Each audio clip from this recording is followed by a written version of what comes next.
Hey everyone, David Chesworth coming to you from Hilton Head Health on the beautiful Hilton Head Island, and we're here today for another episode of Health Talk. Our guest today, Dr. Carrie Anderson, started off her career in exercise science, went on to get her PhD in behavioral health and psychology. She has run an eating disorder clinic called Remuda Ranch for 15 years. She then, later in her career, was the clinical director and CEO of Green Mountain at Fox Run. Today, she has her own private practice at myeatingdoctor.com, where she does counseling, coaching, consulting, and eating disorder treatment. She is the author of a book called Food, Body, and Love, and this week she is currently here at Hilton Head Health hosting an 8-hour workshop on overcoming emotional and binge eating. Dr. Carrie Anderson, is there anything about you that I missed that you think the audience should know about? Well, thank you so much for inviting me to Hilton Head because it's one of my favorite places. There's a piece about it around here, and the driver that drove me over here today say it's kind of like slow time around here, and I love that. And I spent the morning on the beach riding a beach cruiser, and so what could be better? So anyway, thank you for bringing me here. Good to have you. Gosh, what is it? One of the things that people don't know about me is I actually, even though I live in the metropolitan Phoenix, Arizona, I grew up in a really small town. And in my memoir, Food, Body, and Love, it talks about that. And I had a horse all growing up, and I delivered newspapers by horseback. No kidding. Yeah, that's one of those fun facts about me. And I was an athlete, and of course that's what took me into the exercise science field. But my own eating disorder that we didn't even know was an eating disorder. I just thought I call it one hot mess of a teenager in the 70s, right? I got treatment for an eating disorder, and that's what got me into the field of psychology. And I've only worked in eating disorders. As I approach my semi-retirement, I'm moving more into health and wellness and coaching and out of the more serious eating disorders. I don't know if my nervous system can handle much of that anymore. That makes sense. So, well, you mentioned that in your teen years, you considered it one hot mess, and over the years, you've realized that perhaps an eating disorder was present. Mm-hmm. It sounds like part of the reason you went on the path that you went on from a professional standpoint was from personal experience. Can you elaborate on what was your journey from understanding that it wasn't just a hot mess, that you actually had an eating disorder going on? Right. Well, I knew I had an eating disorder because I had treatment, but they didn't really know what to call it. Oh, I see. In fact, they treated it as non-purging bulimia. And what we know today is that what we call today binge eating disorder, and it wasn't even recognized in as a diagnosis until 2013. So I had it when in the mid-70s, right? And what we do know is the most common eating disorder that there is, by far. 2 times more than bulimia, 3 times more than anorexia. Is binge eating disorder. Is binge eating disorder. It's the most underdiagnosed, undertreated, underserved. And yet most people that have it don't even know they have it. They think they're failed dieters. They think that they are one hot mess. I just can't get it together. And I think this culture really shames those that are have binge eating disorder. And the longer you have, it's a progressive disorder, and the longer you have it, the larger your body grows, because you just can't restrict anymore. Like it's like I call it diet fatigue. It's like at some point you just can't do that next diet, right? And that's what drives binge eating is the restrictive mindset and the restrictive eating. But there is a sweet spot, and there is a balance, because as I've even learned, I don't even treat binge eating disorder the same as I did. I've been in my career for 32 years. I don't treat it the same as I used to, because the neuroscience the biology of eating and food in the body and an understanding of inflammation, and has now enlightened all of us. There's a lot more going on than we once thought. And so I think I take a much more informed approach, and it's not just emotional. It's not just a psychological issue. This is a very real neurological, biological phenomenon that occurs with people that creates a craving brain, a craving gut, and body. And I think that once you can know that, the shame starts to just fall off and dissolve, and then you start treating your body in a way like it's food is medicine, and stress management and learning how to manage your nervous system is more of the key instead of, a psychological intervention. The other night you were doing a keynote talk for our guests, and one of the things you said that I thought was very interesting was that earlier in your career you used to really emphasize intuitive eating, and not that you don't believe in it anymore, but that there's a certain timing to it, and that it's not necessarily always the best first step. Can you elaborate on what you mean by that?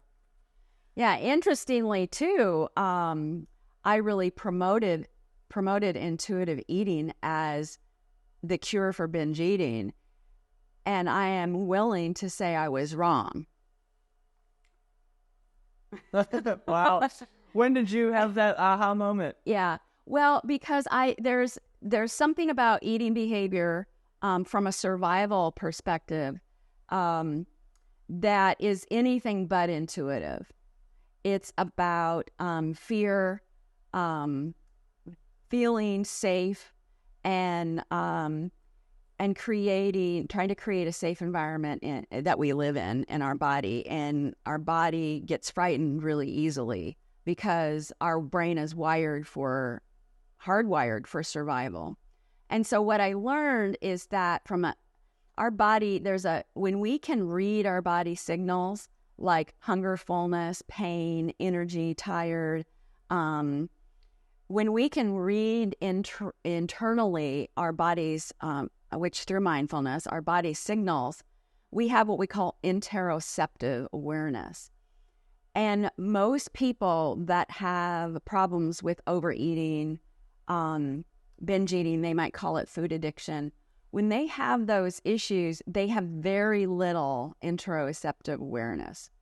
And so what happens is we can't read it. So when you introduce intuitive eating, can't read your signals, and our body keeps telling us to eat more and more and more and more, especially, and it doesn't tell us to stop and like you're satisfied. And that takes a lot of practice and mindfulness and time to hone in, and you have to become what I call befriend your body. And when you befriend your body, you respect it enough and you collaborate with it to understand what makes it feel good and what makes it feel crappy. And I think what happens is then we are able to start taking over our own owner's manual to our body, and that's when we can start being more intuitive. Not intuitive in terms of, we were born, right? Now we even know that our brain, we might not even be born with the instinct to know what to eat or not eat, because even our ancestors and our history can shape. Mm-hmm. For instance, I have an Irish background, and a potato famine causes a food insecurity in some of us that we feel like we're not going to get enough carbohydrates. Okay? It's interesting. Yeah. Right? And so we come from a place of when we go on a really low carb diet, okay, keto or something, mm-hmm. there's a fear factor inside of our brain that pulls us toward, I'm not going to get enough. I'm dying. This isn't good.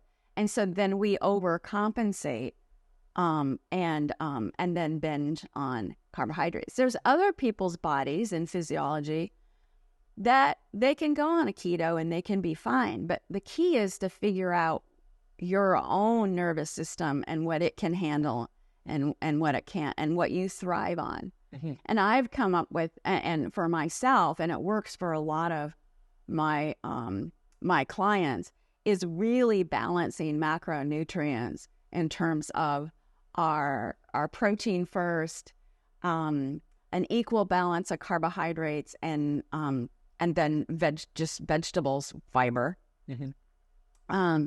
That slows the absorption of your glucose in terms of through digestion, that keeps us on an even keel and the body feels safe, right? And then it takes away that fear factor that causes the cravings for more and more. So what you eat has a lot to do with calming the nervous system.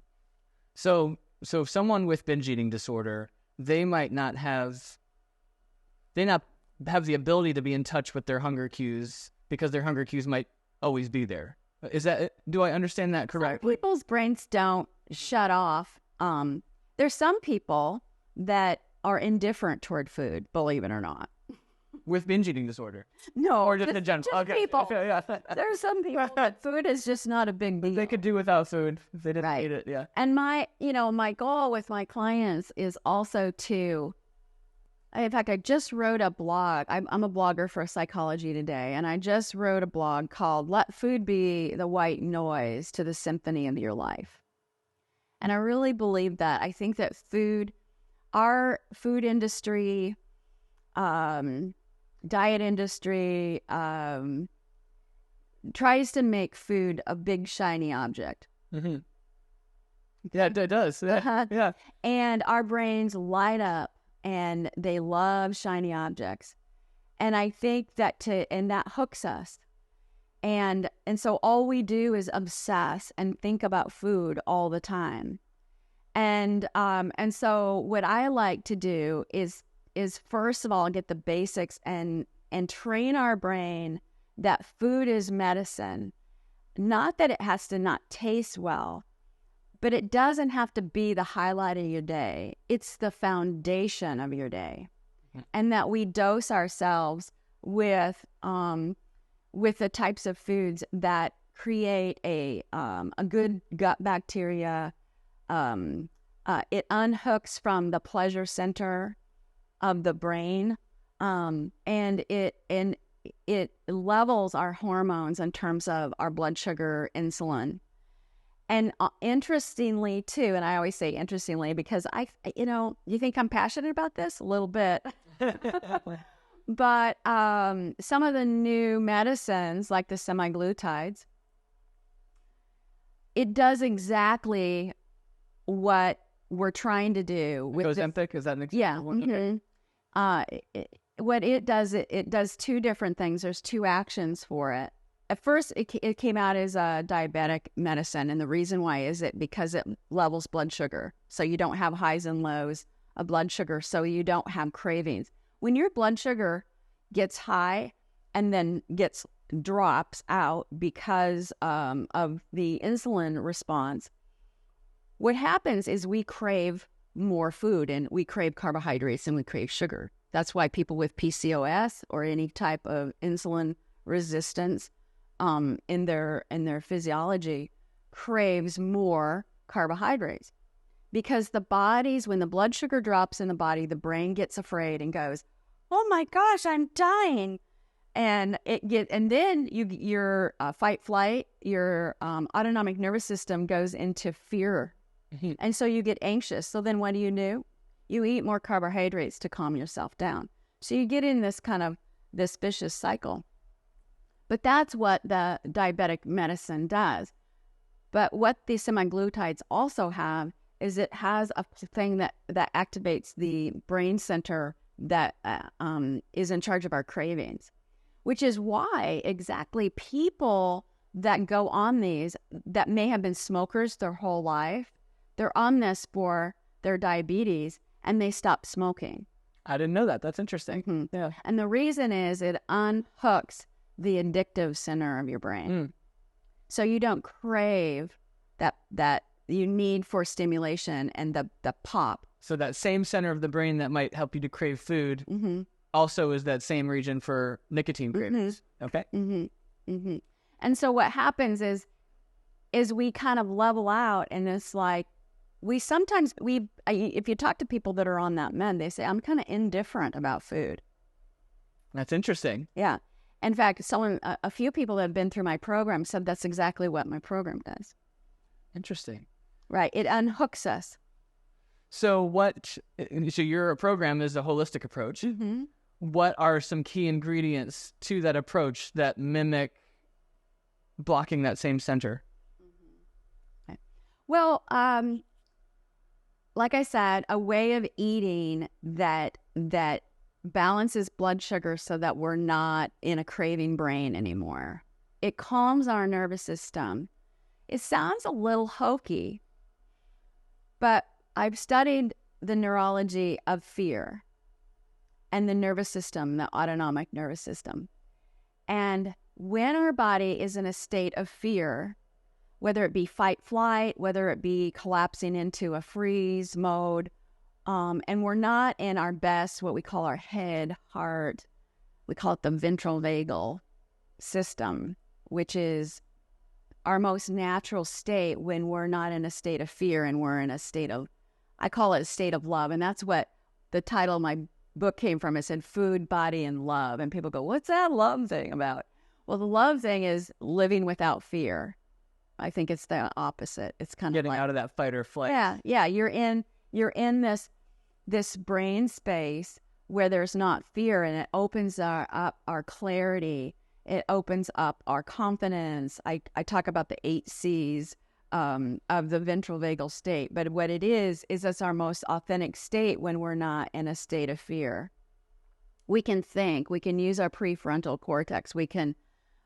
So we're courageous and we're curious, and all of these best parts. Those are 2 of the C's. Yeah. Courageous. Yeah. Curious. Gotcha. Calm. Okay. Compassionate.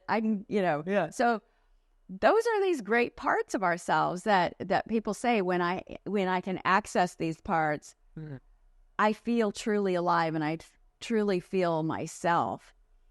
It's when we get into a fear state and our body gets in a fear state, and physiologically, we can get into fear states in the way that we feed ourselves. We can get in fear states in the way that we exercise our body.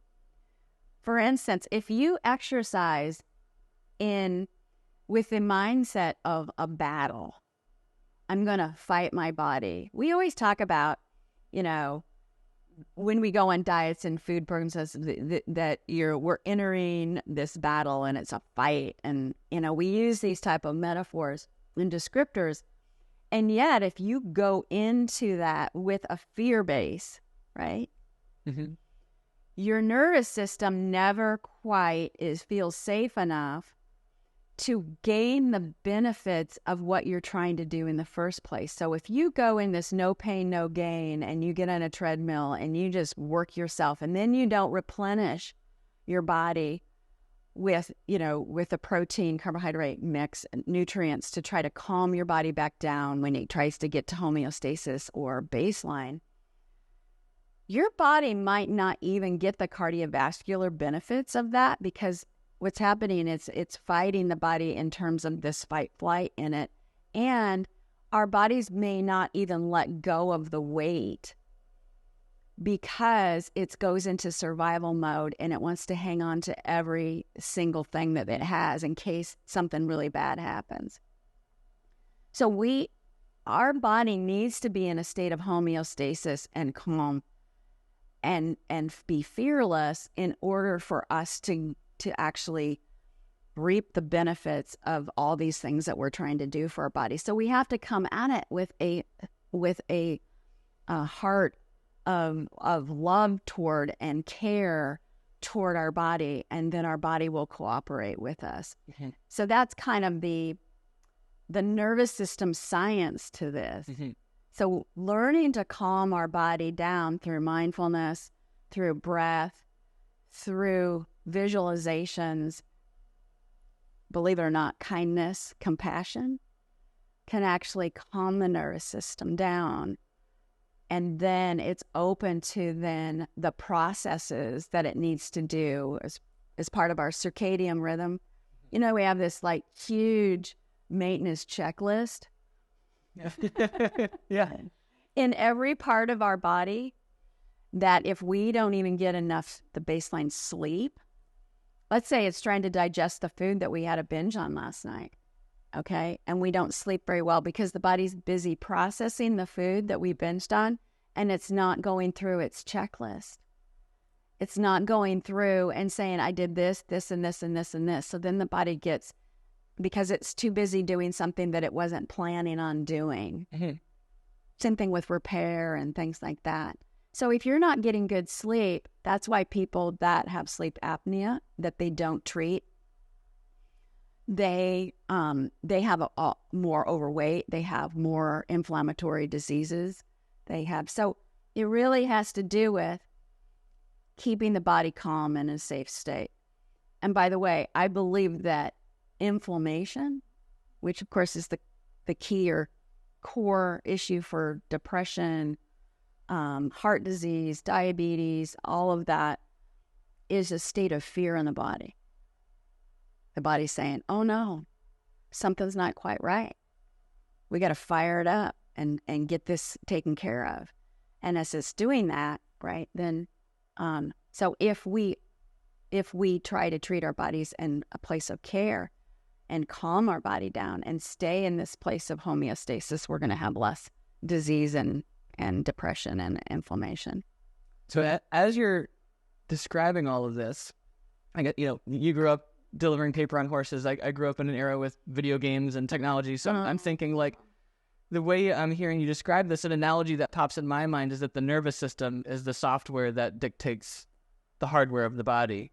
And really, you want the software to be on your team and have it working for you instead of against you. Right. Yeah. A fair summary. Right. Oh, good. Yeah.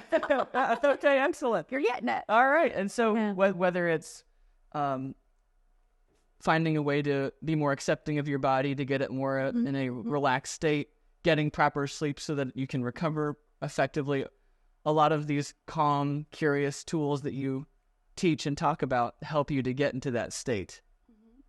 So going back to something you said earlier, something that I got curious about is, so someone who might be experiencing binge eating, or they don't know, they think they might be, and they cannot effectively implement intuitive eating, what is the first step that someone can start with? Right. Yeah.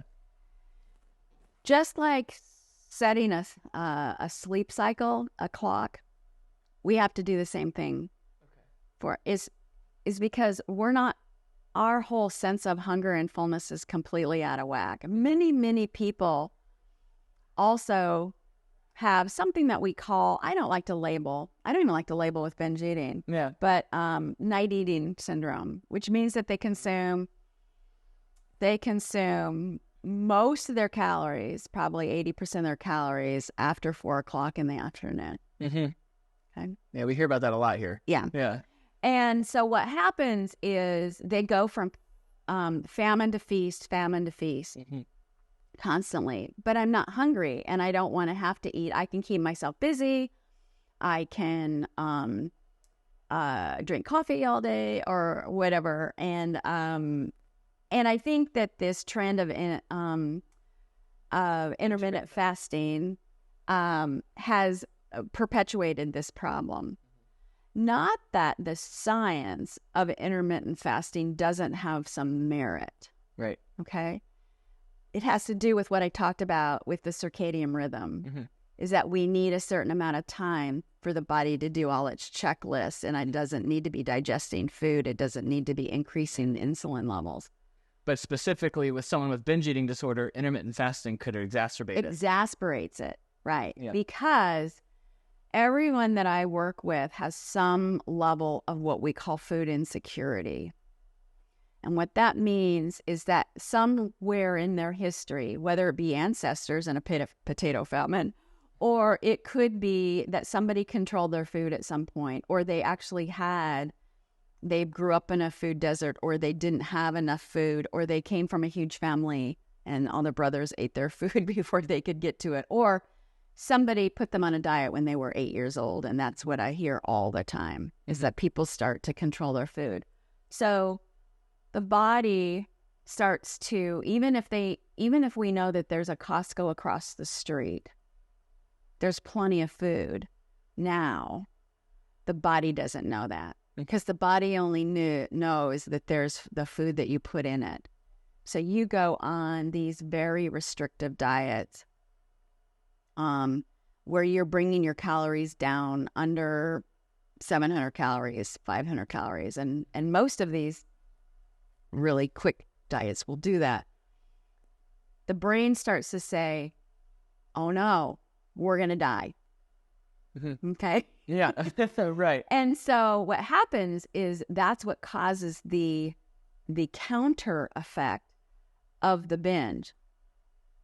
Some people can just think about, I shouldn't be eating this, right? And then they don't. For some people. Yeah. They can just, but they don't restrict, but their brain is in a restrictive mindset. Okay? Yeah. And then the brain will respond to that, because as we know, it doesn't have to be real for the brain to think it's real. I mean, that's how Olympic skiers go through their run before they even go. They rehearse in their brain. Michael Phelps swam in his mind. Right. Okay. The brain doesn't know any difference between what we imagine. So if we think that I'm not going to get enough food, or I should be dieting, I shouldn't have this or that, it actually provokes the brain to do our counter effect of binging. So we have to kind of loosen that grip of the fear factor.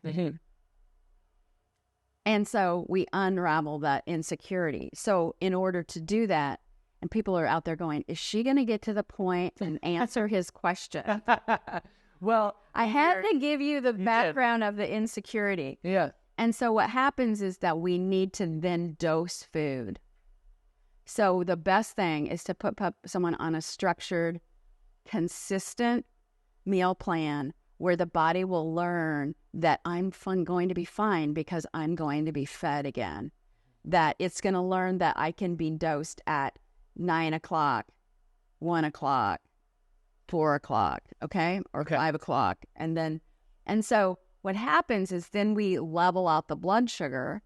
And so then once again, the body feels safe because it doesn't have highs and lows in terms of that, the insulin response and the blood sugar dips and it's all over the place. That's really plays a lot of havoc. And so that would mean people that are diabetic, that have unstable glucose and blood sugar, that's why they have such a hard time. It's like someone say chicken or the egg. It's both, because that's why they have a tendency to gain so much weight. Yeah. Because insulin is actually what's making them gain weight. Right. In fact, I was working with a type 1 diabetic who gained 100 pounds in a year. And he says, well, every time I binge on carbohydrates, my doctor tells me then I need to dose myself more insulin. And I said, all you're doing, and you have to live, right? Right. But all you're doing is dosing yourself to shuttle all your fat into, all your glucose into fat. That's all because insulin is what makes us fat. Right. And so when I tell a diabetic that the life-saving chemical that you're shooting into your body is actually causing your weight gain. Gain weight. So what do you do?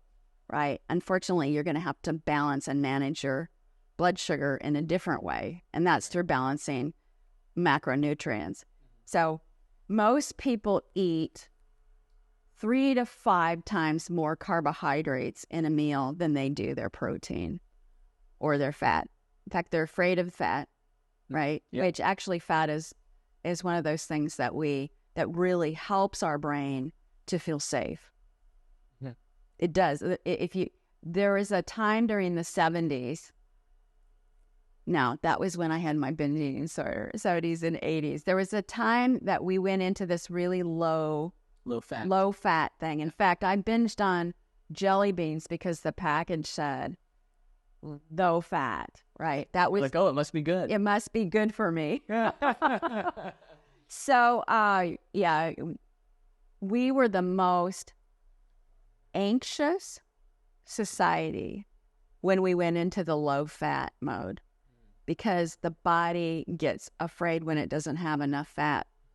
And so then we started eating carbohydrates, 3 and 4, 5 times more carbohydrates than we were everything else. In fact, the food pyramid that the government put out, that was like eating, a base of all these carbohydrates, and then protein was at the very top. We all gained a bunch of weight during that time. Right. Okay. Yeah. And then what happened was the government realized we screwed up. We made everybody fat. We shamed everybody for getting fat. Right. And we had the obesity, epidemic. And then we shame everybody, even though they're the ones that actually caused it. Right. We were just following the plan. Right. That's my conspiracy theory. But anyway, no, I'm not one of those. Yeah. But anyway, so then they came out with the plate model. Yeah. Interesting. That's the model that I use, but I use a peace sign. 1/3 of protein, 1/3 of any carbohydrate food. Okay, so that would include fruits or grains, or beans, legumes. Okay. Sure. And then so anyway, our higher carbohydrate foods, and then 1/3 of our colorful vegetables, fibrous foods. Okay. Because what that does is it really slows everything. And it has all the great stuff in it. It's our phytonutrients and it's all the micronutrients and whatnot. So the original plate is like the quarter, half. Right. Quarter protein, quarter carb, half fiber. You have tweaked that a little bit. What about the peace sign do you personally prefer over the... It wasn't enough carbohydrates for people with binge eating. Too much food insecurity. Okay, interesting. Mm-hmm. They felt like they weren't getting enough. Yep. They didn't feel like they were getting enough carbohydrate. Okay. But so what you do is most people, let's say you go out to dinner. Mm-hmm. Okay. So Mexican restaurant. So you have chips first, right? And then you have a tortilla, right? And then, somewhere in there is the protein. Mm-hmm. And then you've got more carb because you've got the beans. Mm-hmm. Okay. And so what happens is you end up having 5 times more carbohydrate than the shrimp or whatever, or the beef. The main dish. Okay. Yeah. And so, or you go to a Italian restaurant and you have this big bowl of pasta and then you have this little bit of protein. Mm-hmm. And so I just teach people, you can go to Mexican, you can go to an Italian restaurant. You just learn to do it differently, mm-hmm. right? Is that you always think protein first. What protein? My protein. What's my protein? I'm going to get my protein and then I'm going to make choices. It's not that you can't have chips. It's not that you can't have a tortilla or whatever, but you have to, you're looking for a 1-to-1 or a 1-to-2 ratio. Mm-hmm. So if I have a hamburger, sometimes I just I eat Beyond Beef burger and I know it's processed food, but I love it. You like it? I like it. And so when I have one, I make a choice. Do I want a few French fries out of the potatoes? Or tots, they had tots where I'm staying now. Or do I want the bun? Or how am I gonna work that out? So I usually take the big fluffy top of the bun off. I have the bottom base. Open faced. Okay. Or I cut it in half and I pull it depending on how much stuff inside of it. Nice. Okay. Clever. And then so I have that, and I might have, instead of all the fries, I take a few fries. So basically my protein is equal to my carbohydrate. And then I eat a big salad. Mm-hmm. And I'm good, and I don't feel deprived because I still got my burger, mm-hmm. or I still got my pasta, but my pasta was a half a cup, right? And it's how you feed people it, right? I've been to your true kitchen, yeah. Right? And that's how you feed people here. But it's not about that I don't get to. It's like, I know that my body feels better and I feel more energetic, more clear, all these C's when I eat like this. Mm-hmm. Because what happens if you go to the 3 times, 4 times, 5 times more carbs than my other? You get foggy, your insulin, Right. Rushes in, and then you get sleepy, Lethargic, and you don't feel good. If you don't feel like getting up and going after a meal, like, let's go for a walk around the block. Look at the beautiful sunset. If you don't feel like doing that after a meal, you probably had too many carbohydrates. Makes sense. So you mentioned our kitchen. So you make a really good point about, we hear our guests say every week, I can't believe how satisfied I feel with how little I eat compared to what I normally have. And that it's for these reasons you're saying. They're getting the protein that they need, the fibers, the healthy fats, and the carbohydrates. Right. And good portion. Yeah. Right. So you don't have to give up carbohydrates in order for this to work. You just have to make choices that, and that kind of interrupts that perfectionism.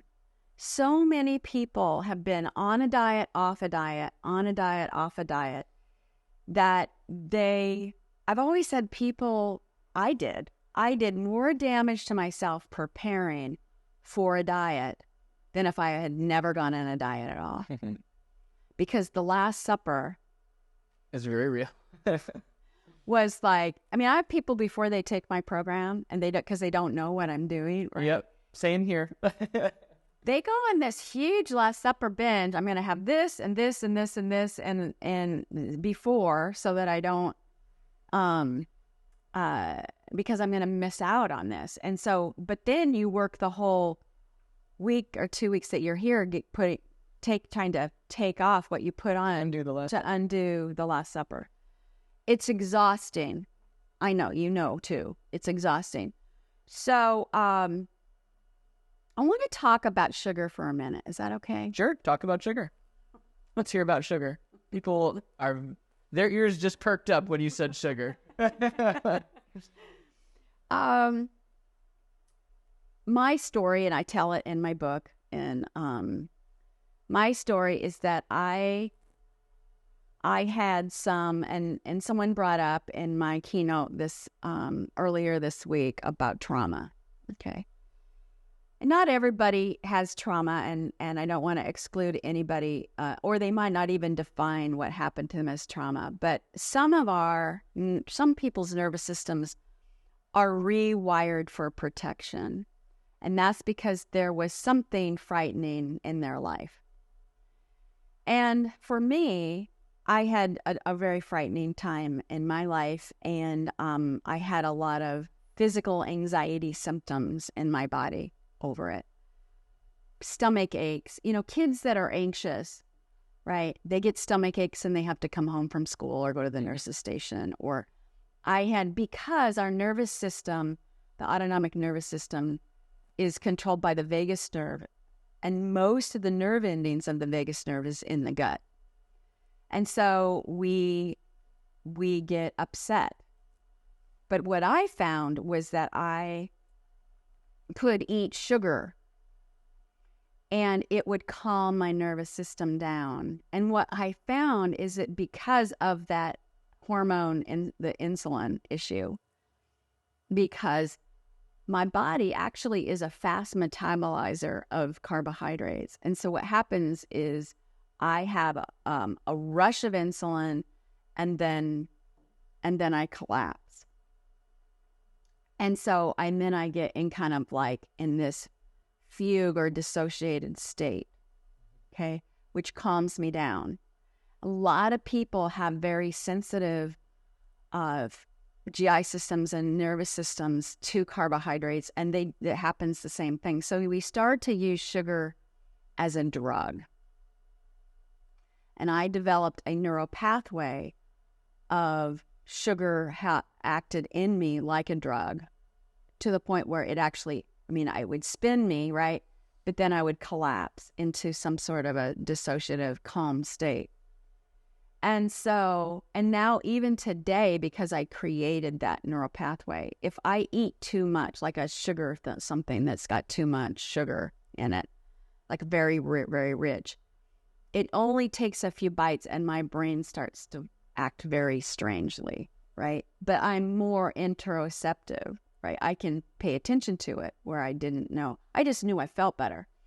So I actually would say that I had a sugar addiction that actually fed my binge eating disorder. And then it turned into an all or nothing perfectionism instead of, it's like, if I'm going to have something bad, I'm just going to go for it. Going to go to town. I'm going to go to town on it. And then I muster up enough energy to go back on a diet again until I couldn't. So there are a lot of the people I work with that are very sensitive to sugar and carbohydrates. And so what I do is I don't believe in, most people that believe in sugar addiction believe in abstinence models, meaning that I'm never going to have cold turkey, sugar, flour, or anything like that that's quickly metabolized, smoothies, juice, anything like that. Now, I don't drink juice anymore just because of what it does to my brain.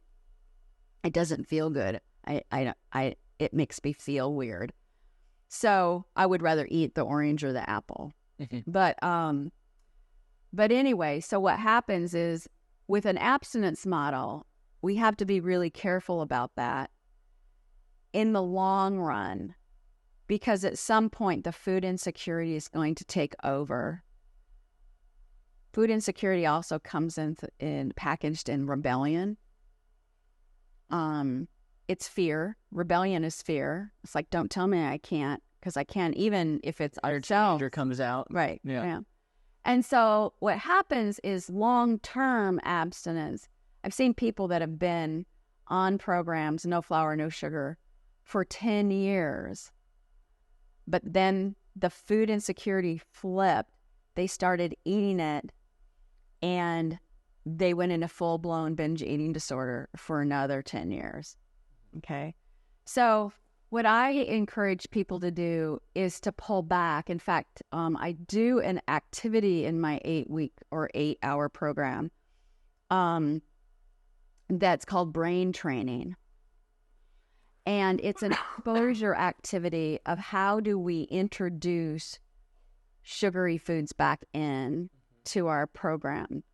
And it's only in a treat type of a situation, meaning that it's okay. I always say you can have treats, but do it with other people, connecting and making memories, so that it's about the people and it's not about the food. I used to eat those kind of foods in the dark, in front of the glaring TV, secretly.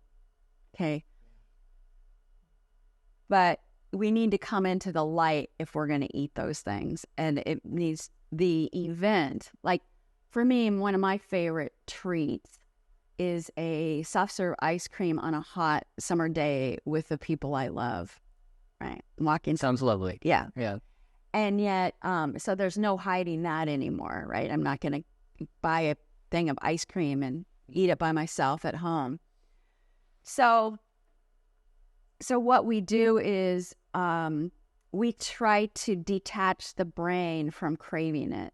And that's through a series of exposure activities, exposing it. So to bring down the excitement to the point where the craving level might be a 10 in the beginning, but after we go through this, the craving level then becomes a much more manageable.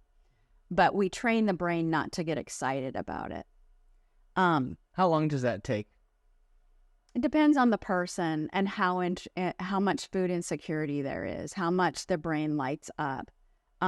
But what I was going to say is there is a lot of futility in this idea of not having it for a while, so the hook gets detached. Mm-hmm. So there's a chapter of a little bit of what you guys might call a detox. Mm-hmm.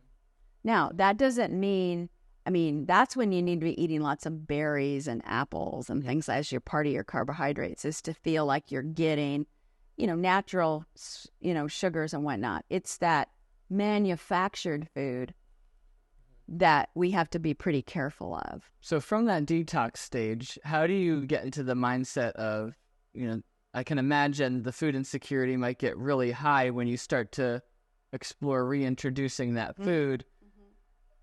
What in those moments can somebody do to manage that food insecurity when, oh no, I haven't had this in 3 months, so I don't know if I should have it? Okay. That's fear. Yeah. We have to approach it and take the fear out of it. Because as long as you fear it, it becomes this shiny object. Okay. So that's where it's kind of like, this is just ice cream. This is milk and sugar and, right? We can't, we put too much emotional energy into it. And then, so you eat a little bit of it and you really, really taste it. This is where kind of the mindful eating comes in. Okay. And you realize that it's really not all that. Our brain is, and this is part of habit creation, but our brain wants the sugar more than we actually like it, so that we'll seek it. Our brain is a seeker. I want it, I want it, I want it. Now just think about drugs. Same thing happens with drugs. People start getting the dopamine hits and the reward to make them go find the score of the drugs, my dealer, getting it. You're so excited. Think about the times when you've decided to binge for the Last Supper and you're going through the grocery store and you're saying, what am I going to eat because I'm not going to get it again? You actually get, your brain is going, this is so exciting. I'm going to get this and I'm going to get this and then I'm going to get this, and our eyes are bigger than our brain. And so we're getting all the pleasure of going for it. We want it, we want it, we seek it, we seek it. But if we actually sat down, and when we always say that it doesn't taste as good after the first few bites anyway, then it's just rote. We're just stuffing. Yeah. We're just kind of like, we've detached from the whole process of the eating. So the goal would be to take the ice cream or whatever it is your thing is, and just one slow lick and just really taste it. And you can really enjoy it in the first few bites, but then we get into something called habituation. And it doesn't, the second bite and the third bite and the fourth bite don't taste as good if you really are paying attention, except for those foods that are manufactured. In fact, the reason why Doritos, the stuff they spray on them, or some of these other manufactured foods, it's because they have mastered the science so our brain won't be habituated. Right. At the bottom of the bag of Doritos, that chip is as good to our brain as the first one. Yeah, they're designed to be as least satiating and maximally tasty as possible. Yeah, right. There. So usually manufactured foods you can't do this with, okay? Yeah. But foods like, just good old-fashioned ice cream or whatever. Baked good. Yeah, things like that. Just remember, though, anytime that you combine sugar with fat, okay? Sugar and fat is like crack to the brain. If you think about foods in nature, things that grow in the ground or on a tree or whatever, there aren't very many foods. Can you think of a food that in nature has high fat and high sugar? No, I cannot. Yeah. And that's why it's a shiny object for our brain. It's like, holy crap. Right. Okay? And so we have to be pretty careful. So the better thing to do is to make sure that you don't eat those things by themselves. You make sure that you've had a good fibrous meal, right? That you've had good source of protein and whatnot. And then you have it. And you eat them when you're not hungry. Eat shiny foods after you're satisfied and you're not that hungry. That's what goes against. And eat them mindfully. And then eat them really mindfully. And then start experimenting with eating a little bit and throwing it away. getting in that habit of, I don't need this. Yeah. Yeah, that like I go and get like a little bit of this, like one bite of almond roca at a Christmas party. And then I think, wow, that's really sweet. And then I enjoy it and then I usually say it's not as great as I really thought it was. And then I throw it away. That's part of the brain training. You met Bob, our director of education. He has a phrase for that scenario. He's big into mantras and quick little sayings. And it kind of spawned from the clean plate club culture. And and I don't know that he made it up, but he uses it a lot. He goes, you can either waste it or waste it. Oh, okay. Yeah. Yeah. I used to say, it's like, people go, I don't want to throw food away. That's wasting, right? You have all those kind of rules in your head about wasting food. And I always say, you can put it in that garbage can, or you can treat yourself like a garbage can. Okay. I like that. That's a good one. But there's something about, as part of the brain training I do with the exposure with treats, and that is that train the brain that it's okay to throw it away, that it's not coveted. Right. It's not this big. It's not a big deal. It's not a sacred food item. And after a while, the brain will unhook from it. So we're at the point where we have to start winding down. But I have two questions left for you. The first one is, what are some final thoughts and words of wisdom you'd like to leave the listeners with today? If you ever thought that you were weak or lacked willpower or felt shameful about the way that your body craves food or anything about this process, I want you to hear what we've talked about today, that this is a neurological, I talked about the brain all the time, a biological in terms of how the body manages insulin, right, in your body.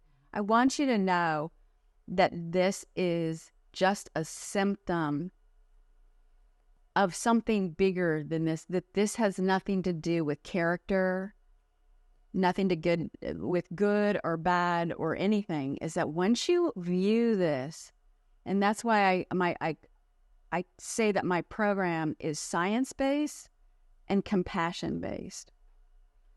And if you can approach this thorn in your side or this issue, the one thing, highly, highly successful people have this problem. And they go, this is just the one thing I can't get a handle on. It is a science project that has to be wrapped with compassion. Because if you're compassionate, then your nervous system will relax. Right? Got to disengage the fear, and acceptance and compassion will do that. That's why Kristen Neff's program and compassion-based therapy is so effective. It disengages the fear in the nervous system. Because if I say, you're right, I don't have to be defensive, right? And so that's the key. It's understanding that this is a science project and we need to be compassionate. And if you can combine those two things, you can be successful. This doesn't have to be a lifetime thing. And it can be sustainable. And once you figure it out and you know yourself, this doesn't work really well for me, or I work best on this, and you've created your owner's manual, and your goal is just let's be calm and disengage and live a fearless life, you will be successful.